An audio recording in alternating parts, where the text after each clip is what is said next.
গভীর রাতে কোনো বাচ্চার হাসির শব্দে আমার ঘুম ভেঙে গেল। আমি শোয়া থেকে উঠে বসলাম।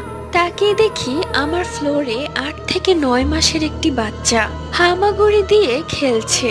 আমি বাচ্চাটার মুখ দেখতে পারছিলাম না, কেননা বাচ্চাটার মুখ নিচু করেছিল এবং নিচের দিকে তাকিয়ে সে হাসছিল। আমি আজকেই এই ফ্ল্যাটে নতুন এসেছি।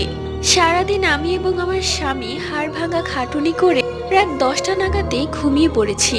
বলে রাখা ভালো, আমাদের কোনো বাচ্চা নেই, বিয়ে হয়েছে মাত্র 6 মাস হলো।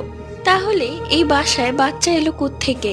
আমি তখনও সেই বাচ্চাটির দিকে এক নাগাড়ে তাকিয়েছিলাম। ঠিক তখনই আস্তে আস্তে বাচ্চাটি মাথা উঁচু করে আমার দিকে তাকালো, যেটা দেখে আমি ভয় পেয়ে গেলাম। এটা কোনো মানুষের বাচ্চা না, কেননা বাচ্চাটির চোখে আগুন জ্বলছিল। আর আমার দিকে তাকিয়ে এক শয়তানি হাসি দেয়। আমি অজ্ঞান হয়ে পড়ে যাই।